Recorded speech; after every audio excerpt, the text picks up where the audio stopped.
And now, exclusive Storm Tracker Doppler weather with meteorologist Chase Ward. Starting off clear and quiet, not tracking anything on the Doppler radar, expecting this radar to stay quiet and clear at least for a while as we continue with this dry forecast. Temperatures have been mainly in the mid-30s, so been quite chilly start for this Friday morning. It's definitely grab a warm coat as you're heading out the door. We've slowly warmed up a little bit now that the sun is up at 8:37. Right now, Ruston's at 40. We're at 38 El Dorado, 39 in Camden, 43 Monticello, and we were in the 30s between Natchitoches and Alexandria. They're still at 39. Natchitoches is now warm to 42. Dew points are also in the mid to upper 30s. We had some light patchy frost develop in some spots, mainly in Arkansas and for a couple places north I-20 corridor. There's not a whole lot ongoing across our region. We have an air mass in place, not expected to go anywhere. High pressure did move to the northeast and winds have calmed down a lot as they were earlier in the week. They'll stay calm out of the east, but a few clouds are trying to sneak in out of the southwest as our winds have shifted out that direction. You can see where dry air is kind of departing the region. This is the upper levels and starting to move in out of the south and southwest. So we'll see just a few clouds throughout the course of today. It's still going to be mostly sunny and quite pleasant once that sun is up in the sky and these temperatures start warming up to the mid-70s for this afternoon.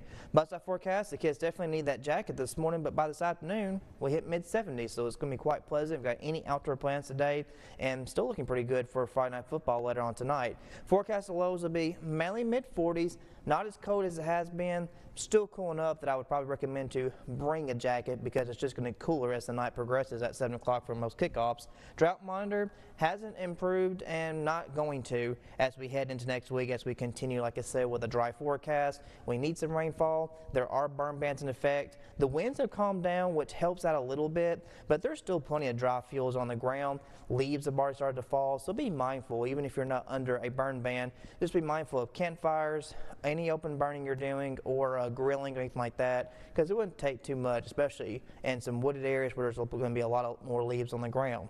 As we move forward, we will see high pressure sit across the Midwest and the Ohio River Valley, kind of keeping what's going on out towards the northwest outside our area. We will have a disturbance move across parts of the Rockies into Colorado and parts of Nebraska and Kansas, but it's not coming our way. High pressure still has a good hold across the region. Winds will stay calm. We're not really expecting our dew point to climb too much, so we still got plenty of dry air in place here at the surface, which leads to that ongoing fire danger. Tropical tracker, we do have a disturbance out in the central Atlantic. Expect to push further towards the Caribbean, but confidence in it has really dropped off a lot. And then we have another one just off the coast, Central America. Its confidence has increased a little bit, about 50% chance of development in the next couple of days going into the weekend, but models indicating it kind of tracking more westerly towards the Yucatan Peninsula of Mexico.